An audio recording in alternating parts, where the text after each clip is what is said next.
Pete Morris with the NSA. There is something real here.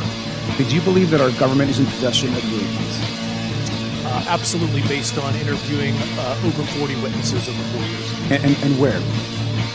I know the exact locations, and those locations were provided to the Inspector General and some of which to the intelligence committees. I actually had people with the first-hand knowledge provide a protected disclosure to the Inspector General. Biologics came to some of these recoveries. Yeah. Those could represent exquisite new adversary technology. Non-human, and that was the assessment of people with direct knowledge on the program I talked to that are currently still on the program. The government is covering up some level of its knowledge and understanding about what some of those things are.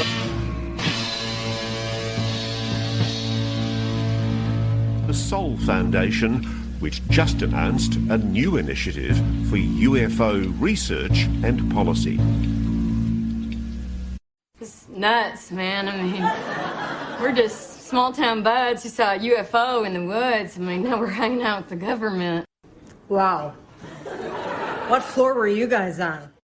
Hello, everyone. Welcome to another edition of Anomaly-NOW, straight out of Austin, Texas. I am your host, Miles Lewis.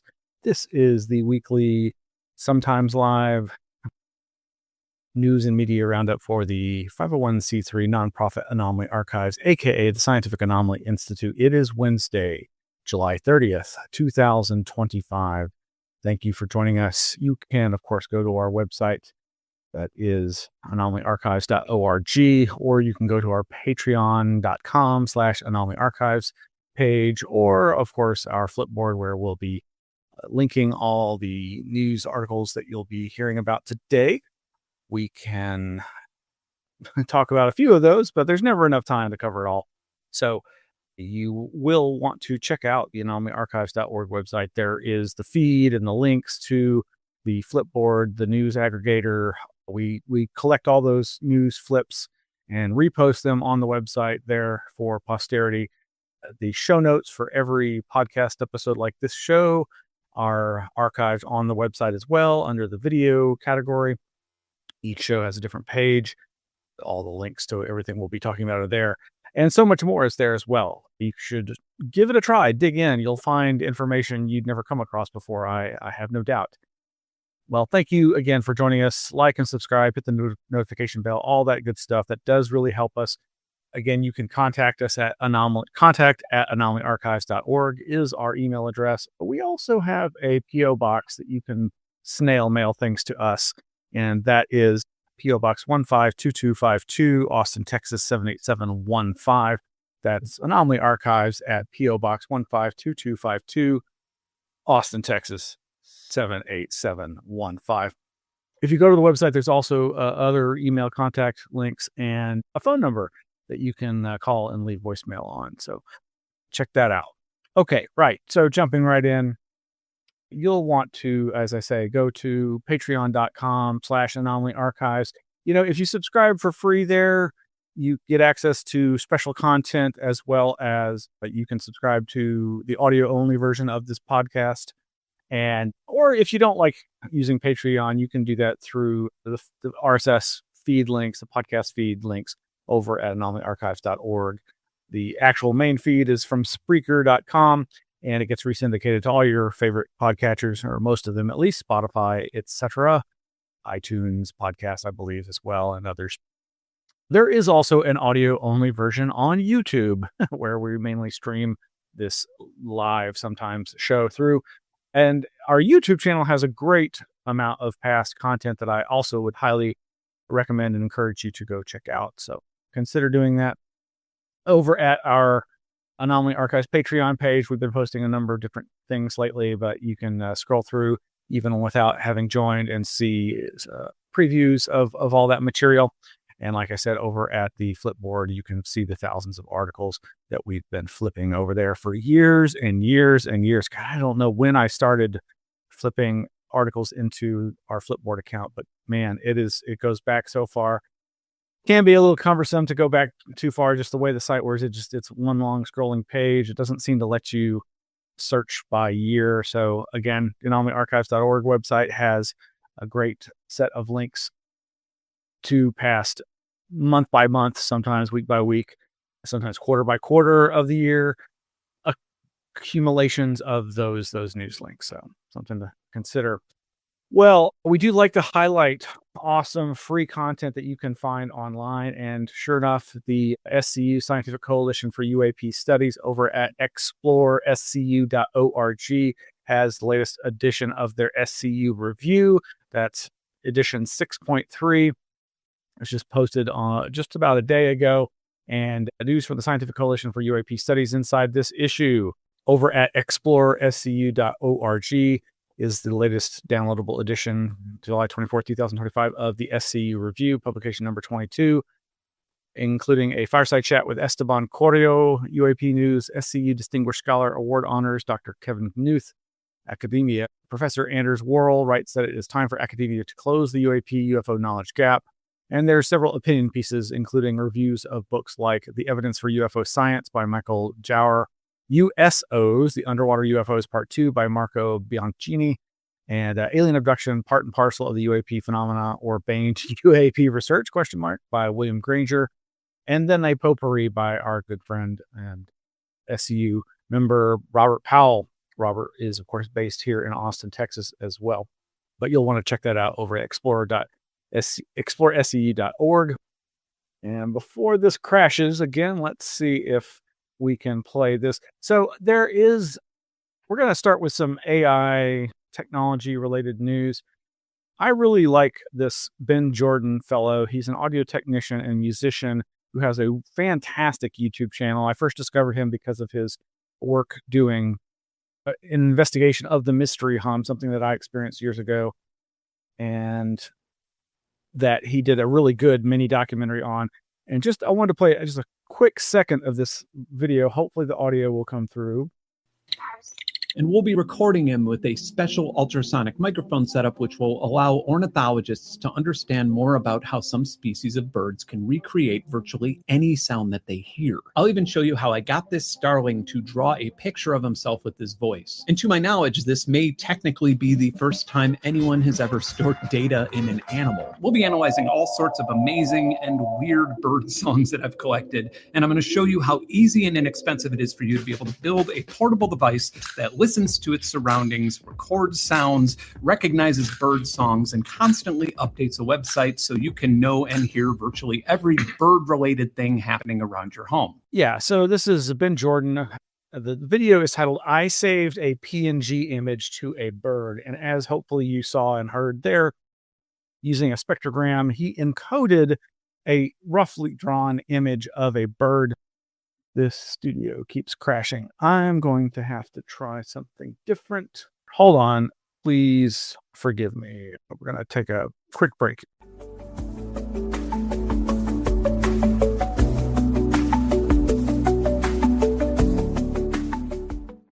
All right. Sorry for the technical difficulties and little break there. Yeah, so as I was saying before the break, before the studio broke, I really appreciate this audio technician and musician, Ben Jordan's YouTube channel. Highly recommend it. First became aware of it when he did a really good mini documentary on the mystery hum phenomena. And he's done so many other great YouTube videos, many of which document the effects of AI, artificial intelligence, or claimed AI software and AI generated music and its effects on the music industry for musicians and for users, and ways to fight back against that, and which streaming platforms are best for musicians. But this particular video, titled I Saved a PNG Image to a Bird, is really phenomenal to my estimation. Besides giving you an overview of how to create a low-cost technological setup to record audio sounds of animals in your local environment and have software discern what types of animals your recordings are hearing and uploading it to a website, all kinds of very interesting information. But this thing about the title, I saved a PNG image to a bird, he shows a waveform where he embedded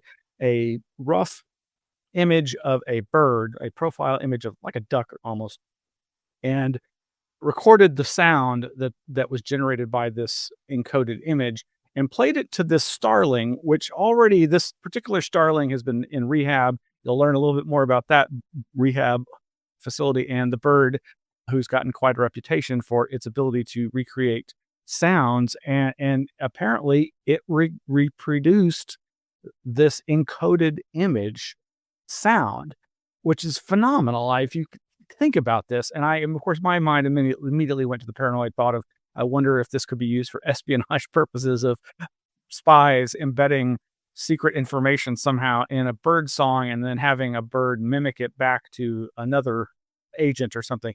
Anyway, all that aside, I highly recommend Ben Jordan's YouTube channel, and this particular video is very, very interesting. And as I say, it has to do with AI, advanced technology, but also very inexpensive technology.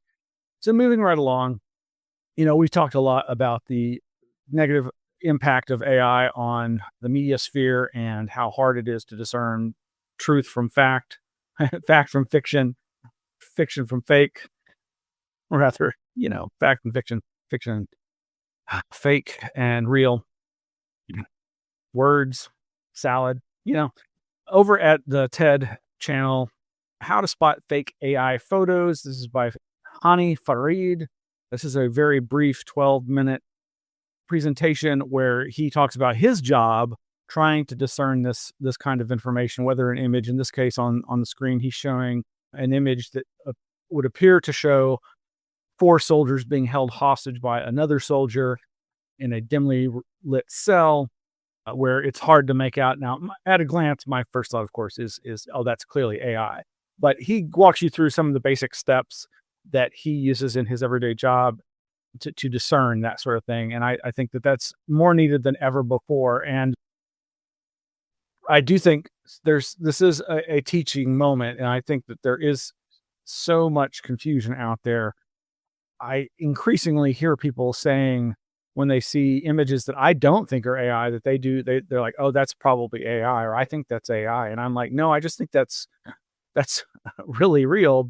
And then there's other instances where I'm like, no, that is AI.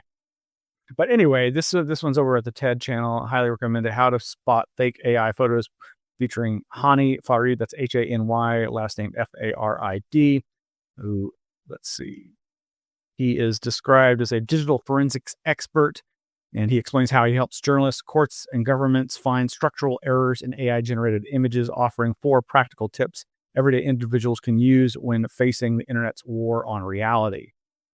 That is a very brief but good, worthy video. Also, another video on the same kind of subject is coming from NBC News' YouTube channel. That's NBC News on YouTube, titled AI News Videos Blur Line Between Real and Fake Reports. And this is, again, to anybody who's been following this is not news, but it is, again, I think very important.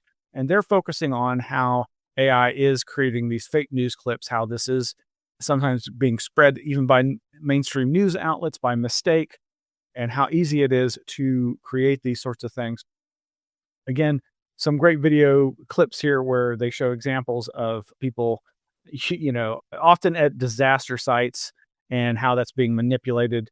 There are some cute videos here, one featuring a very technological UFO flying saucer coming up out of the ocean with water dripping off of it, as well as an interesting, giant octopus, a kraken type monster coming out of the ocean with its tentacles flailing around.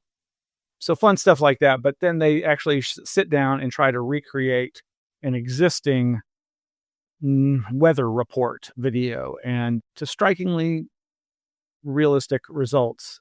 So very fun, interesting, but as well very concerning.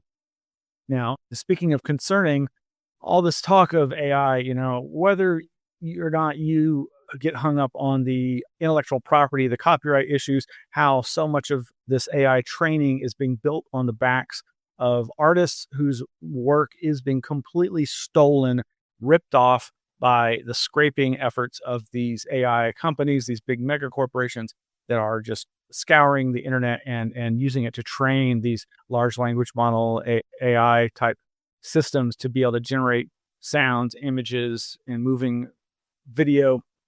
if you even just set all that aside, the environmental impact of these things is staggering and very concerning. And while I certainly want to see human potential expanded by our use of powerful computing technology, and I am very interested in the possibilities of true artificial intelligence, not this faux chatbot AI junk that we're having to contend with now, and that is literally eliminating people's jobs left and right with almost certainly very negative impacts down the line that we're just starting to see the tip of the iceberg on. But this article over at arstechnica.com, AI in Wyoming may soon use more electricity than state's human residents. Proposed data center would demand 5 times Wyoming's current power use at full deployment.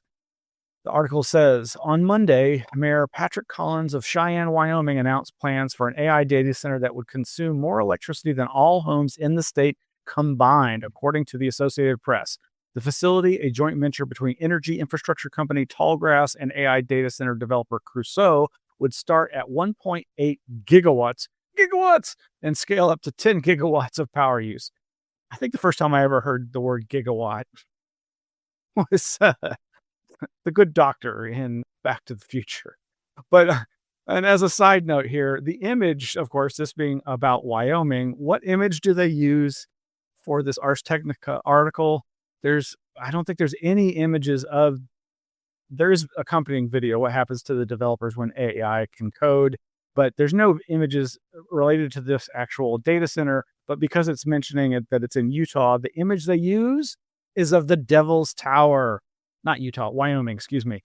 Devil's Tower, Wyoming. They use the image of Devil's Tower, which, of course, is synonymous with Steven Spielberg's classic UFO movie, Close Encounters of the Third Kind, that features, of course, a cameo by J. Allen Hynek, and which had Dr.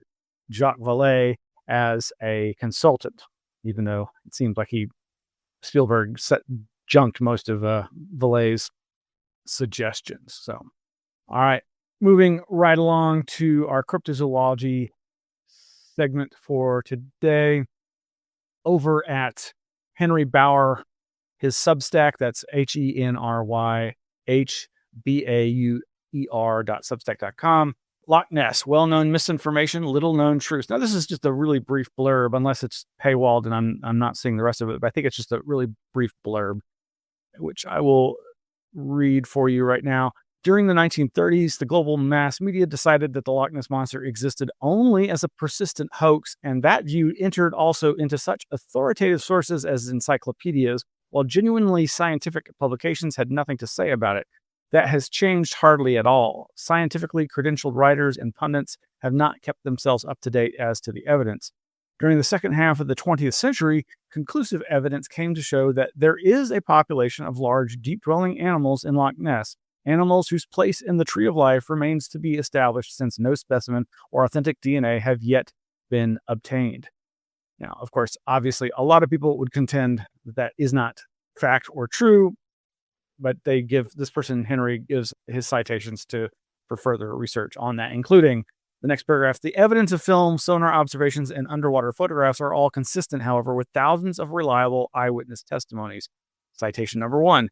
That evidence was accumulated by the insights, efforts, and fieldwork of many people, most notably Constance White, that's W-H-Y-T-E, 1957, to Tim Dinsdale, 1960, and David James's Loch Ness investigation in the 1970s, and the teams led by Robert Rines in the 1970s. All of those are cited, numbers 2, 3, and 4. Yet in 2024, a book intended for quote-unquote young adults was titled Loch Ness Uncovered: Media, Misinformation, and the Greatest Monster Hoax of All Time by Rebecca Siegel, Astra Young Readers, April 2024. The book contains innumerable errors of fact as well as logic, but nothing more is needed to completely discredit it than to point out that it mentions neither White nor Dinsdale, and that the chapter about Robert Rines is entirely misleading. It is a disgrace to its author and publisher. Woo! Harsh words by Henry Bauer here. And there are his citations to try to back up his claims there. You know, of course, I am like so many I grew up with reading every UFO book I could find in my elementary school library, every Bigfoot book, every Loch Ness Monster book, every Bermuda Triangle book, and quickly exhausted the library's materials, had to go to my neighboring city public library, which also was my babysitter for the last few years of my elementary career. And, found so many great resources, both intended for young adults as well as adult nonfiction works.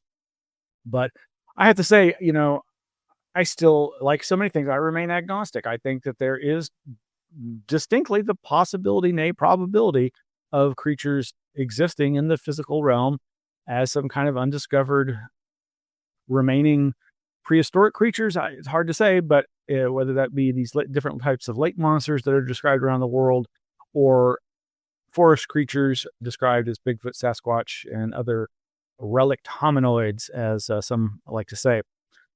I am not saying that that's definitive. I've heard arguments on both sides of the discussion, and I remain open to the possibility. I think there really are more things under the heavens than are dreamt of in our philosophy, so to speak.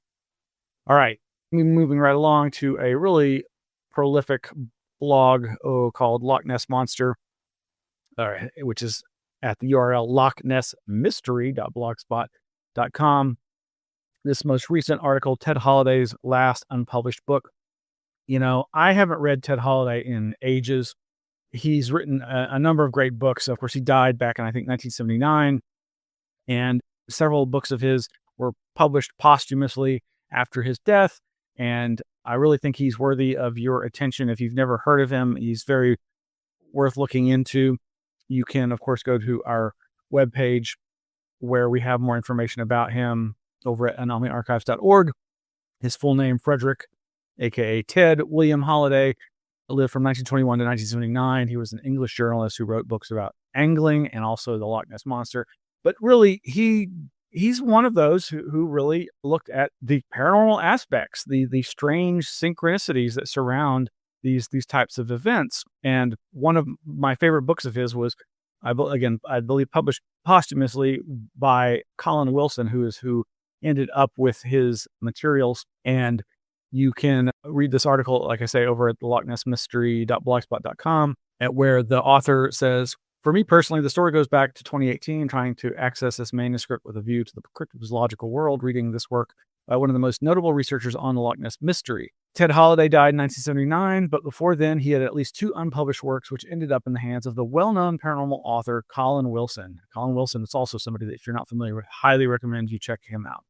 The 2 men were friends and corresponded on matters related to UFOs, the Loch Ness Monster, and so on over the years. Indeed, Holliday had been involved in the investigation of UFO reports in Wales and had co-published a book on the subject called The Dyfed Enigma with Randall Jones Pugh just months before his fatal heart attack. Colin Wilson considered the 2 manuscripts and, with the permission of Ted's mother, published one manuscript in 1990 entitled The Goblin Universe. And oh, what a book that is. I think I have the image of that on the webpage. Yes, there we go. It's a matrix-like image, a purple neon grid with a plesiosaur sea monster poking its head up through the grid. And again, the title is The Goblin Universe. Back over at Loch Ness Mystery blog. Yes, speaking of the Goblin Universe, this could be said to be the logical conclusion to his prior book, The Dragon and the Disc, where Holliday began to explore what he saw as the paranormal aspects of the creature in Loch Ness. But Colin did not take the other manuscript any further. In his introduction to the Goblin Universe, he says that Ted had sent the Goblin manuscript to him in 1977, but had written back some months later saying he was dissatisfied with it and was scrapping it in favor of another book. After his death, Wilson wrote to Holliday's mother asking if he had left any other manuscripts, and he received one in the post some days later. He continues, quote, "I tore it open eagerly and discovered to my disappointment that it was the typescript of a book about lake monsters. It contained much important and fascinating material, but simply lacked the daring range and sweep of the Goblin Universe." To just briefly, again, Ted Holliday was one of the few people who really was an anomalist, a Fortean, a big toe theorist, theory of everything, TOE, kind of lumping all these phenomena together. But he had some fascinating stories of his own experiences and synchronicities that surrounded his exploration and investigations of the Loch Ness mystery and its possible connection to UFOs that I think folks should look into.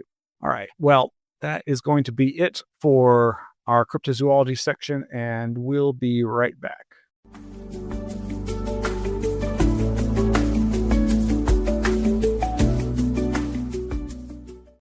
Well, thanks for sticking with us. Yes, this is Anomaly Now for July 30th, 2025. This is the weekly, sometimes live news and media roundup show for the 501c3 nonprofit Anomaly Archives here in Austin, Texas. Thank you.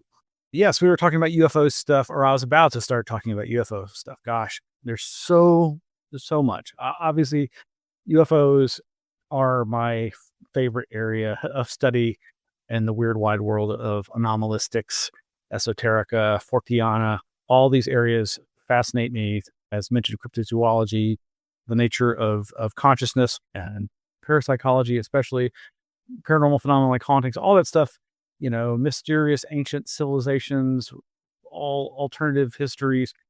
So many very weird, wonderful areas to explore, but UFOs have always been the really the beat of my drummer, so to speak. And there is a ton of news, and I don't always know what to report on. I try to focus on the stuff that either catches my attention or that I think I can add something to the discussion about. There are a ton of big news items, and let's just start with this one from Sentinel News. Baptiste Friscore has reported headline: Senate confirms former Air Force pilot and UFO witness Matthew Lohmeyer as the new Undersecretary of the Air Force. In a press release published July 24th, the Department of Defense announced the name of the new Air Force Undersecretary. Now, I am not familiar with this fellow. I haven't had the chance to really dig into his history, but Baptiste reports here at sentinel-news.org. Matthew Lohmeyer has served in both the United States Air Force and the United States Space Force. He's an experienced pilot who has flown the T-38 trainer jet and the F-15C Eagle, a retired air superiority fighter aircraft for over 1,200 hours. With advanced platforms having broken into U.S. airspace repeatedly since 2018, the new USAF Undersecretary will undoubtedly have plenty to do in his new position, as he will be in charge of risk management and acquisitions. Having spent time in the People's Liberation Army and speaking Mandarin, one can only hope that these skills will help him to counter the drone waves that have challenged the security of the United States in recent years, with China often being named as one of the alleged culprits. Wait a minute. He spent time in the PLA and speaks Mandarin. What? Matthew Lohmeyer is known to the public as one of the few pilots who have publicly declared that he witnessed a UFO, and to have been relieved of his command for publishing a book and numerous appearances on podcasts. His brutal confirmation hearing showed the distrust he faced regarding his political opinions. Okay, so I get it now. Regarding UFO, in an interview on the Before School, SKOOL podcast, he declared, quote, "I have a particular worldview. Let me say it this way, and we can weave in the UFO discussion in this part of the conversation because there is a natural desire that humans have to believe that we're not alone in the cosmos. At least I think most normal people are excited at the fact that there might be intelligent life elsewhere.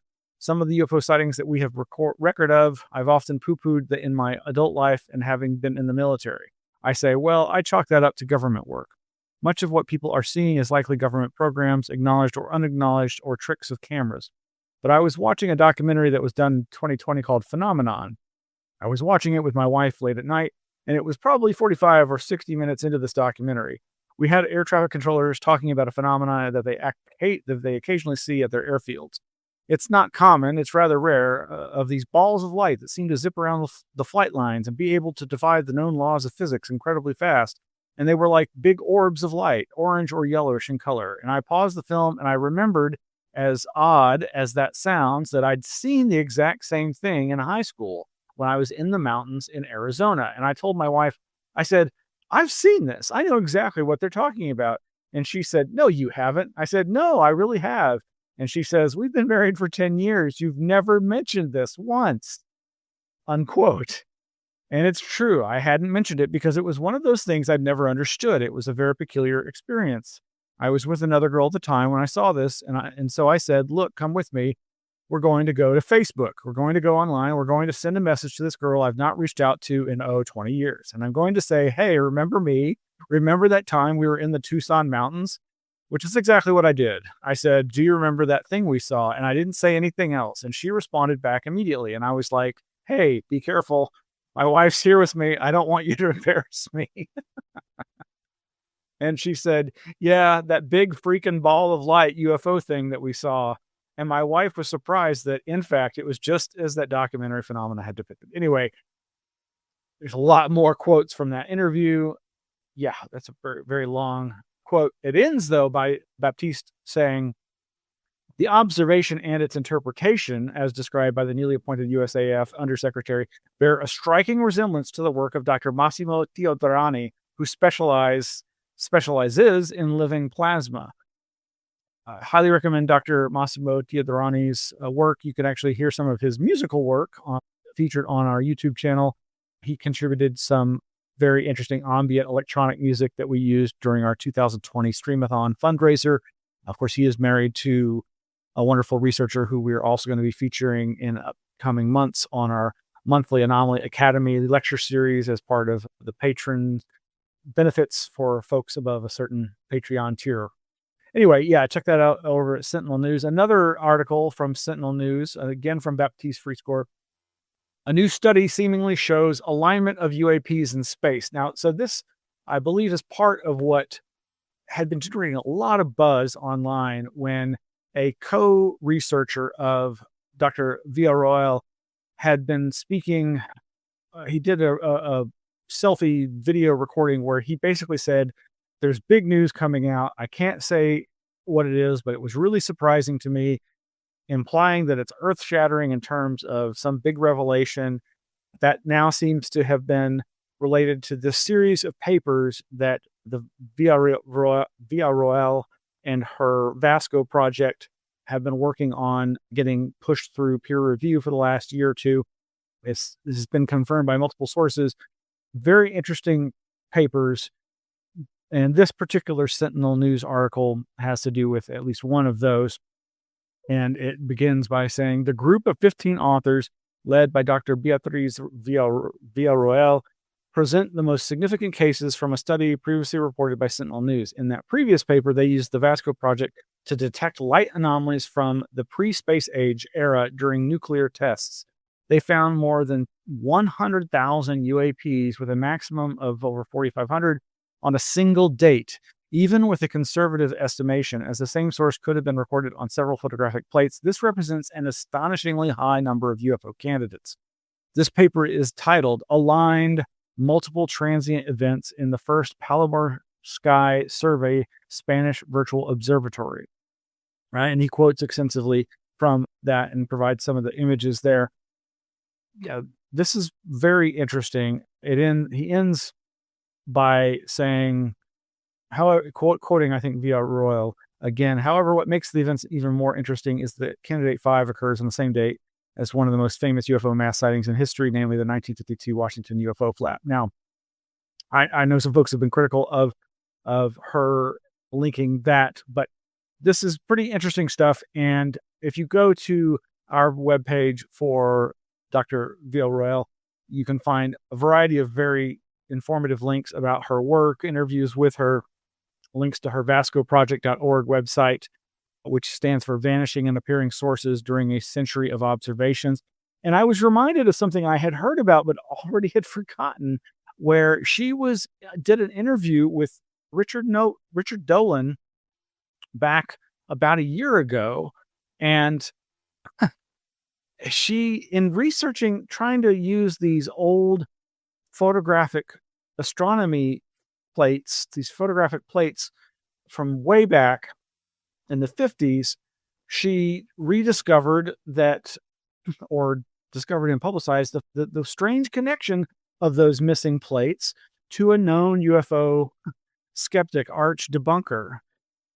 We have some quotes here from that video, I think, with Dolan from last year. Quote, Dr. Villarroel discusses the discovery of anomalous astronomical plates from pre-1957, prior to the era of man-made artificial satellites. Specifically, she highlights plates from 1950 and 1952, which depict unusual star-like objects that appear and vanish within a very short time frame. These anomalies were found on images from the 12th of April, 1950, yada, yada, yada, the last 2 dates coinciding with the Washington, D.C. flap. However, Dr. Villarreal also noted that coincident with these anomalies was the destruction of a substantial portion of the Harvard Observatory's plate collection under the orders of then-director Dr. Donald Menzel. Not only this, but 1953 saw the beginning of the infamous Menzel Gap, quote-unquote, an extended period during which Harvard ceased collecting new astronomical data, leading to a gap in the historical record of modern astronomy. I'm sure there's skeptics who write that off for some very prosaic reasons, but given Menzel's reputation as being some kind of state manipulated debunker and suppressionist, it's pretty funny and interesting coincidence at the very least. But there's some great other video interviews and her presentations to the Sol Foundation, all of which you can find at that link there, and all these new articles about these recent peer-reviewed papers. Very interesting stuff. Can't wait to hear more, both pro and con, on both sides of the debate about this strange area of research. Not strange, really. It's like, why wasn't this done earlier? She said it herself. Like, she was very shocked to discover that nobody had bothered to use this old data to look for anomalous space object or light points of light in these photographic plates. So kudos to her for her taking on this research and getting so many people worldwide to get involved. Now, there's a wide array of very crazy, wild UFO stories hitting the airwaves, the internets, these last few days. Several friends have been emailing me links, and thank goodness they did, because a lot of the stuff would have gone right past me. It's very strange how things get recycled, and both by mainstream media such as it is, or tabloid media, and also the UFO media echo chambers that are, of course, fueled by the social media networks. Let's see. So, yes, not my favorite news source, but the Daily Mail. This is the one from just yesterday. Ex-NASA engineer claims trillions of shape-shifting cloak devices are hidden across Earth. So this is pretty wild that they're picking up on this. So they're talking about the claims of Richard Banduric, Banduric, the CEO of Field Propulsion Technologies and a former propulsion engineer for NASA and Lockheed Martin. He appeared in a breathtakingly mind-blowing podcast back in December of last year called the Ecosystemic Futures Podcast. I only became aware of this in January of this year, 2025. This is a very strange NASA adjacent conference or panel or seminar. I'm not sure. I know it appears to have been reported on by Chrissy Newton back in December over at thedebrief.org with her article, National Science Foundation hosts interagency meeting on disruptive technology with UAP in focus, that kind of touches on this. I think it's the same event that then became the audio for this Ecosystemic Futures podcast. The website for which says, quote, NASA Convergent Aeronautics Solutions Project collaborating with Shoshin Works. I'm not familiar with them. Dive deep with our hosts and distinguished guests from NASA and beyond, exploring the advancements in technology and science that are shaping new ecosystemic models in industry, society, and policy, shaping our new economic engines. And there was this series of episodes with titles ranging from Taboo to Testimony, Technology, Citizen Science, and the Evolution of UAP Research with Leslie Kane, Ryan Graves, and Christine Kim, to an earlier one, Engineering the Impossible, UAP Insights Transforming Space Medicine and Global Innovation. And these each featured amazing people with, say, very wild reputations like Lou Elizondo or Leslie Kane or Ryan Graves, and these other seemingly mainstream science and aviation people. So the one in question here is from December of 2024, Beyond Conventional Physics, Extended Electrodynamics, Lattice Confinement Fusion, Zero-Point Energy, and Advanced Propulsion, which apparently features a wide array of folks ranging from Dr. Hal Puthoff, Austin's own Hal Puthoff, Larry Forsley of Global Energy Corporation, Philip Lentz, Lentz of Unspace, the aforementioned Richard Bandurek of Field Propulsion Technologies, and these other folks from U.S. Navy Surface Warfare Center, Morning Bird Space, and U.S. Department of Energy rep or staffer Rima Oueid, Oueid. Now, they covered so many wild areas, and I remember I listened to a little of this, and I was mind blown that this was being discussed so openly, seemingly literally like these current and former military, governmental, science organization, NGO, non-governmental organization people were openly discussing what seemed to amount to the idea of reverse engineering by the U.S. government, a reverse engineering of alleged a technology of unknown origin that did not seem to be capable of being for an adversary linked.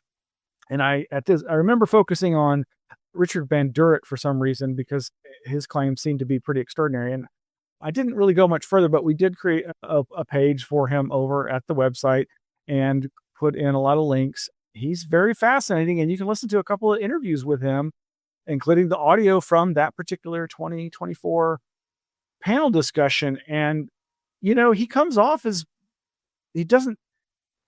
he's making extraordinary claims, but he doesn't seem like he's necessarily self-aggrandizing in the way that you think somebody who would be overtly lying might seem. But then, of course, the best liars are the ones that can convince you that they're telling the truth. That's not to say that I think he's a liar. I just don't know what to make of his claims. I've not seen anybody really do a full explication of him.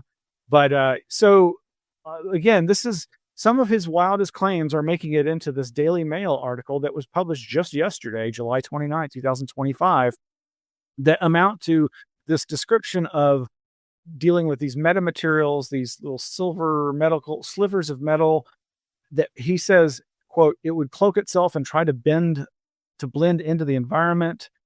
And that as you tried to analyze it, it would turn to dust as if it was trying to keep itself from being examined. But then he says they could send off the dust and determine that through isotopic analysis that this was indeed extraterrestrial in origin. Some just wild claims. But yeah, of course, the Daily Mail, sensationalistic as it is playing up every wild aspect of this and turning it into a mainstream, quote unquote. Again, I don't consider the Daily Mail to be mainstream, but it's just interesting that here we are 7 months later from when that podcast came out, and they're pushing this. That in and of itself seems interesting to me, why this would be coming out now.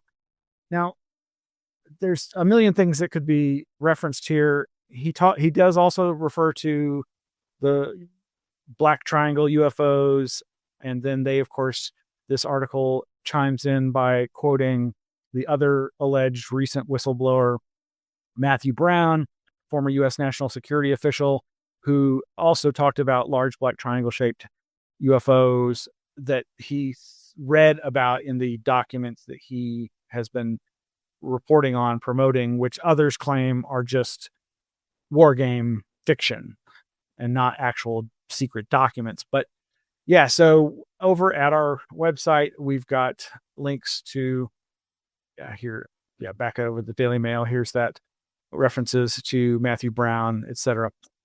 But yeah, over at the Anomaly Archives website, we've got pages on the Ecosystemic Futures podcast with links to those different episodes, as well as page for Richard Bandurek. But one of the things that I remember coming across that was like, what? So he has a couple of different websites, and at the time, I'm not sure if he still does. I should check right now. Yes. So on his website, he features this infamous, presumed hoax by most folks, image of the quote unquote parrot / Chad/Firefly drone UFOs.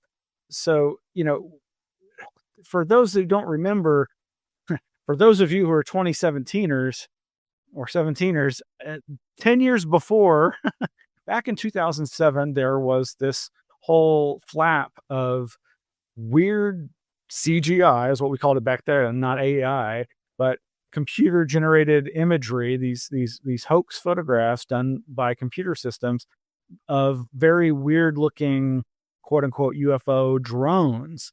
And this got really popular. Linda Moulton Howe made a lot of hay out of this. Anyway, you can go to our page. We've got some great video links, including some good fun songs embedded in the page with some music that I remember enjoying. But yeah, I don't know what to make of Richard Van Durek utilizing that image on his website's pages. I mean, granted, maybe he just thought it looked cool. Okay. But if you're trying to convince people that you're legit and serious, it just seems strange that you would utilize that for your webpage. At least I think so. Maybe, yeah. Both, he has two different pages, fieldpropulsiontechnology.com, and I guess they both link to that. And yeah, electricspacecraft.org both redirect to fieldpropulsiontechnology.com. Anyway, make of all that what you will. So yeah, what's old is new. Well, that's not that old. It's only 6 or 7 months. Well, in my social media feed yesterday, I guess it was a reference to something that I recognized the phrase immediately, but was like, I haven't heard that phrase in forever. And that's Project Preserve Destiny. Only it's now being touted, at least in this Italian news outlet, L'Espresso.it. And this is the Google Translate version of it from Italian to English. The headline, not just tariffs for Trump. In Washington, the new mystery is called, quote unquote, Project Preserve Destiny. And people are now suddenly very much interested in that phrase and its reference to Dan Sherman.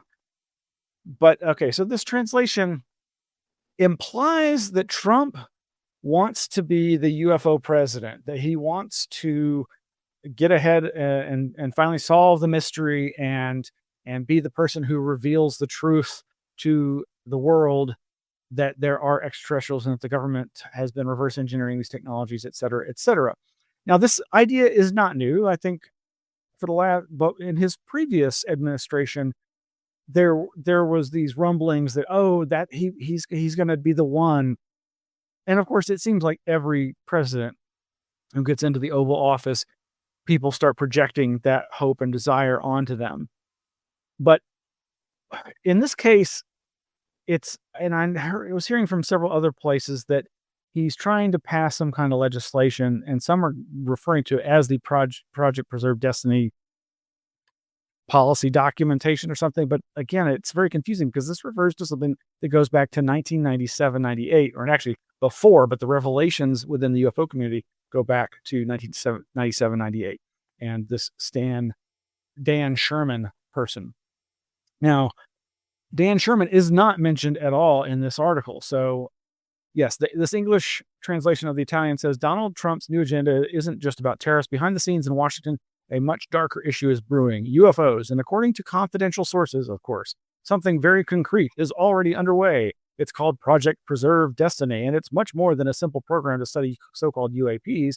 Behind this evocative and disturbing name lies an institutional waltz that risks reshaping the balance between the Pentagon and the White House. According to rumors, the so-called Special Access Programs, SAPs, which until now formerly fell under the Department of Defense, will no longer be managed by the Pentagon. They will now report directly to the Oval Office.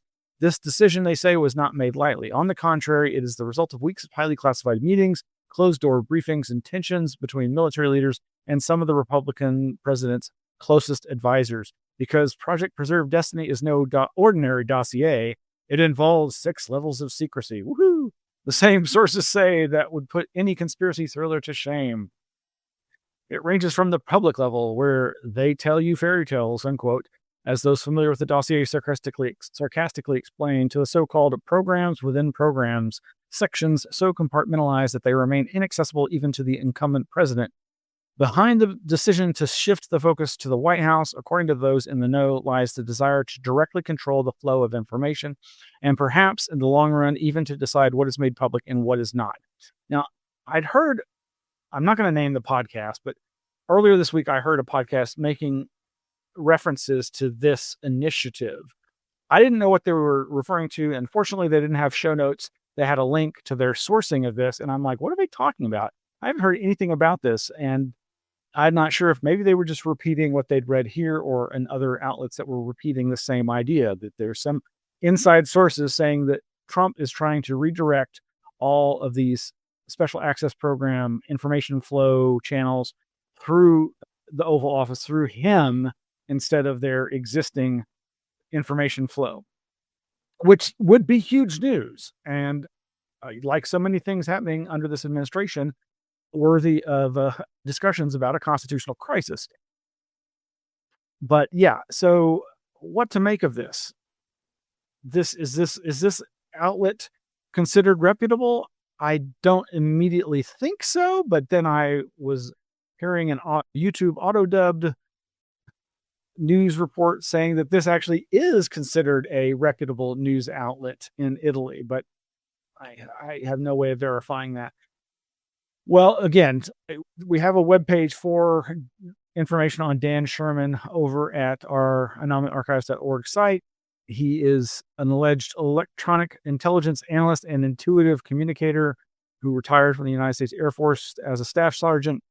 His career spanned 12 years from 1982 to 1994, but he makes some insanely crazy, wild claims about being told that his genes were manipulated while he was in utero within his mother, and that this has somehow affected his ability to be a psychic intuitive, and that this is what got him ultimately to be recruited into a secret Air Force and or NSA program, a government inside program, black program, to communicate psychically or intuitively with extraterrestrial aliens. Wild stuff. And that's just the tip of the iceberg with this guy. His bio claims Sherman learned that the ETs had been visiting various Earth cultures throughout history and had made contributions of learning and scientific technology to certain civilizations. He surmised ETs had genetically influenced human groups long before the modern era. His ET communicator told him there are a huge number of extraterrestrial cultures throughout the universe and revealed more than one country conducted a similar communications project with them.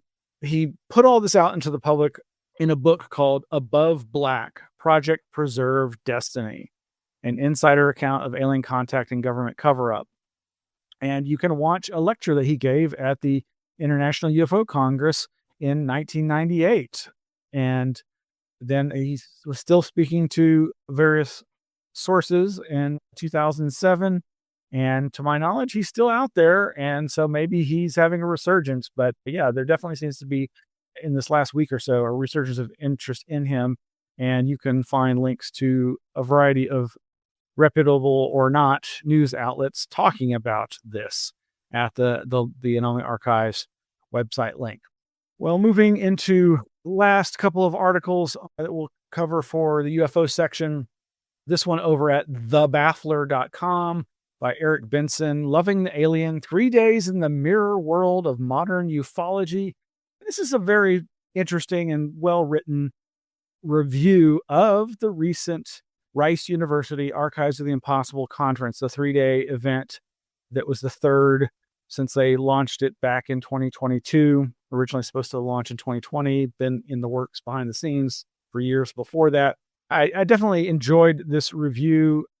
If I'm not confusing it with another article I read recently, he got a few things wrong from my estimation, and he's a bit cynical about these issues, but I think he does capture the flavor of this very interesting non-traditional UFO conference. As I've said to other people, I don't really even consider this a UFO conference in the classic sense. There was no dealer's room, for one. That is a staple of classic modern era UFO UFO conferences is that there's the lecture hall and then there's the dealer room where people are selling their UFO books and belt buckles and alien chocolates and what have you. He is, like I say, pretty skeptical and cynical, but I do actually think he does a good job of encapsulating what he saw and heard and his interactions with people there. At one point, he describes that there was a dozen subreddit editors there. And I remember during one of the presentations, a question from the audience came from somebody who identified themselves as a subreddit editor and named the particular subreddit.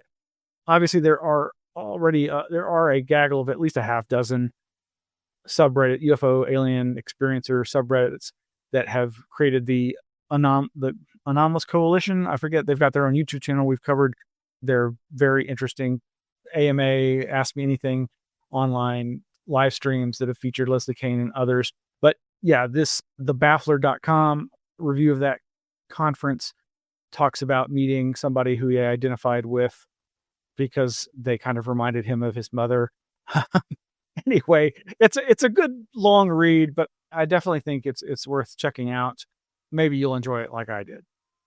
A harsher article that seems perhaps directly aimed, if not by naming, this is over at the EFR website. That's the expandingfrontiersresearch.org website. That is, of course, the nonprofit organization founded by Erica Lukes there in Utah and Jack Brewer in Florida and other UFO researchers from around the country. And Jack Brewer has written this article called Hynek, UFOs, and PR. And I'd say it is kind of almost a shot across the bow against archives such as our own, dare I say, the Anomaly Archives.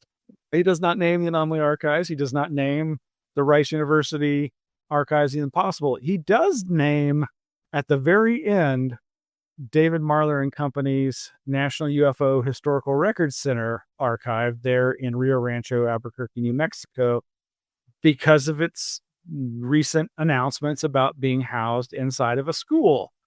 Well, it's a long essay. I just finished it today. I don't disagree with some of it, and a lot of it is I would say taking a hard look at J. Allen Hynek from the perspective of, did he do more harm than good? That's one way to put it. Or just this idea of how sometimes advocates, proponents of investigation of UFO phenomena can be disingenuous. Again, I certainly am familiar with people's both revering of Hynek and their criticism of Hynek. This also rings true of my favorite UFO researcher, Dr. Jacques Vallée, who for some time spoke of his friend Hynek as his mentor, but was one of several mentors for Jacques Vallée.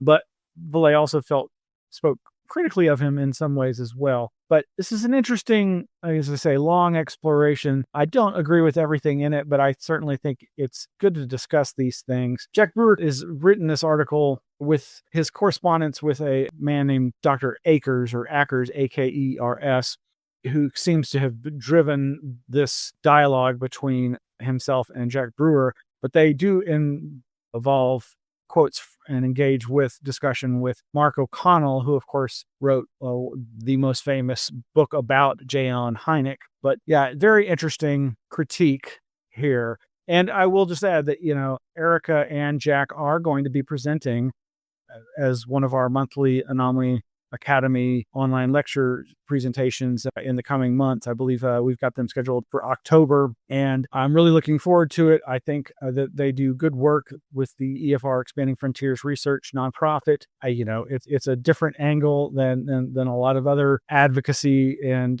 archiving that folks that I appreciate do, but I think they are equally important. And you can find a lot of other interesting information over at their expandingfrontiersresearch.org website. So lastly, as far as UFO stuff goes, there's still a ton more of UFO news. If you go to the Flipboard, you'll see tons of it there. But the New York Times has a podcast that you may have heard featuring, I don't know how to pronounce this guy's name, Ross Douthat, Douthat. The podcast, I believe, is called Interesting Times. He recently got a lot of press because of his interviews of Peter Thiel, where they discussed the idea of the Antichrist. That got a lot of views and discussion spinning around it. Well, in this more recent interview, he talks to Dr. Diana Walsh-Pasulka about UFOs and her research into it. And it's about an hour-long interview, and it gets a bit contentious.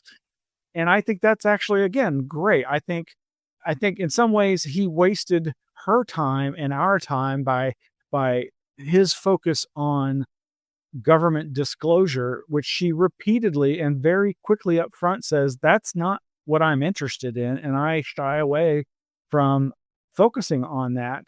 And she tried to redirect his questioning towards, I think, more important and interesting areas. But nonetheless, I think she did a great job given the circumstance of Mr. Duthat's inquisition. Well, you can watch the video. There's a YouTube link, or you can listen to it on your favorite podcast. There is a transcript here at the NewYorkTimes.com website that you can also read. I do think it's worth your time, and it is interesting. I'm always interested to hear what Diana has to say, even if I don't always agree with everything she says, but that's true of almost anybody in this field. And again, I think it's important to have these kinds of dialogue, even if they get a little contentious. So, all right, we're going to take a break and have a very quick roundup here at the end. Hold tight.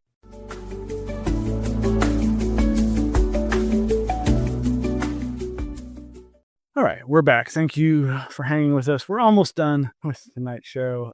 Again, you can find out more about the Anomaly Archives at our website, anomalyarchives.org. We've got a Patreon at patreon.com/Anomaly Archives. You can go to our Flipboard, find so many links. But really, the anomalyarchives.org website is where you can find everything that launches off to everything else, including the show notes for tonight's episode and all the past episodes and our blah, blah, blah. All so much more. Like, subscribe, hit the notification bell, all that good stuff.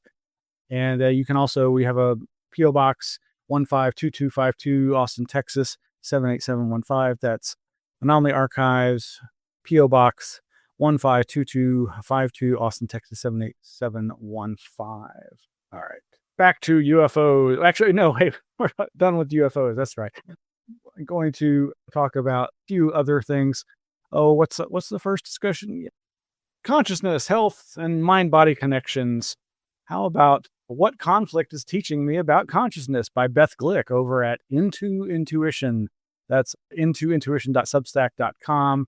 And these, I'm just going to quickly point you towards these. I haven't had the chance to read all these, but they seem like interesting places to go.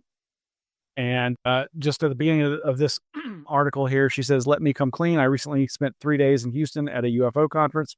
Yep, that happened. Freeze frame. Let's rewind to 2008. So, of course, she's just talking about the Rice University Archives of the Impossible conference that was in Houston. That would be Rice University.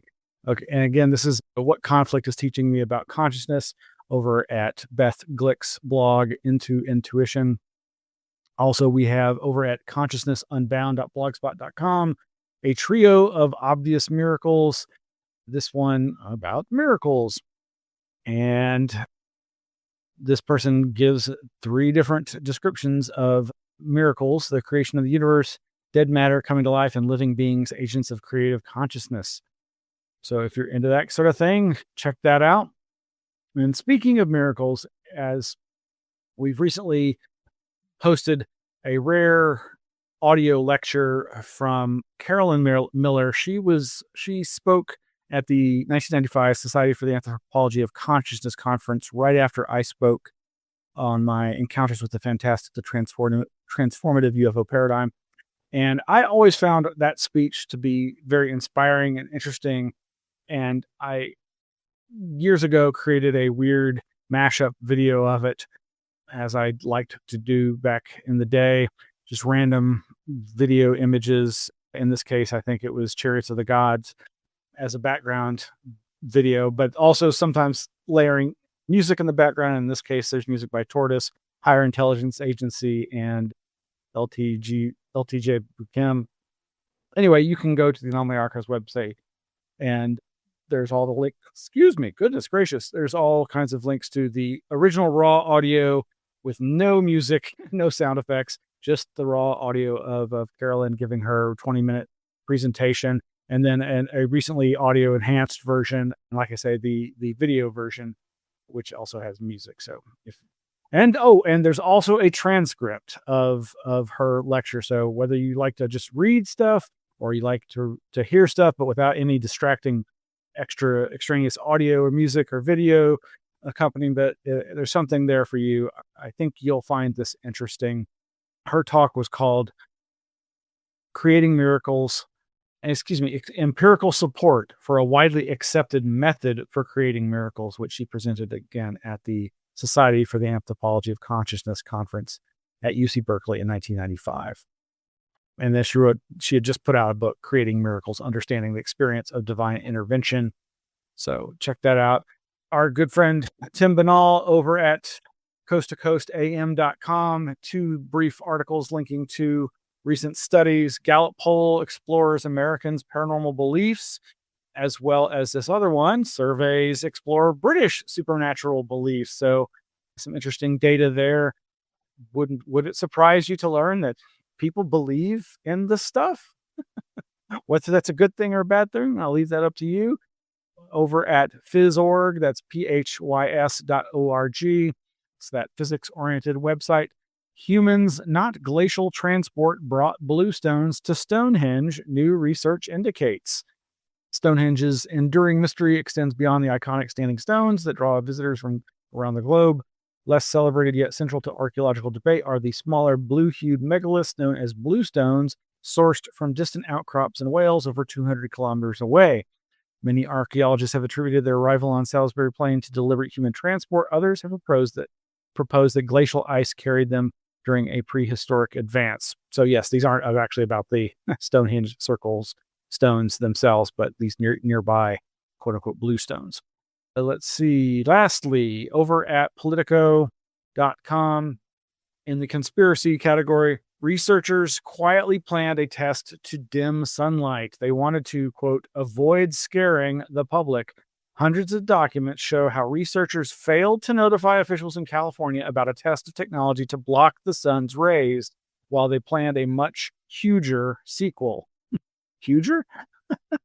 The article starts by saying a team of researchers in California drew notoriety last year when an aborted experiment on a retired aircraft carrier that sought to test a machine for creating clouds. But behind the scenes, they were planning a much larger and potentially riskier study of saltwater spraying equipment that could eventually be used to dim the sun's rays. A multi-million-dollar project aimed at producing clouds over a stretch of ocean larger than Puerto Rico. The details outlined in funding requests, emails, texts, and other records obtained by Politico's E&E News raise new questions about a secretive billionaire-backed initiative that oversaw last year's brief solar geoengineering experiment on the San Francisco Bay. Yep, might want to check that out. I know we've reported on that aborted research before, but it looks like that Politico did their journalistic due diligence and got a lot more information out into the public about this for whatever it's worth. I think geoengineering research is certainly worthy of looking into. But yeah, when they start talking about seeding clouds, it really starts sounding like the beginning of the Matrix movie that leads to the AI takeover.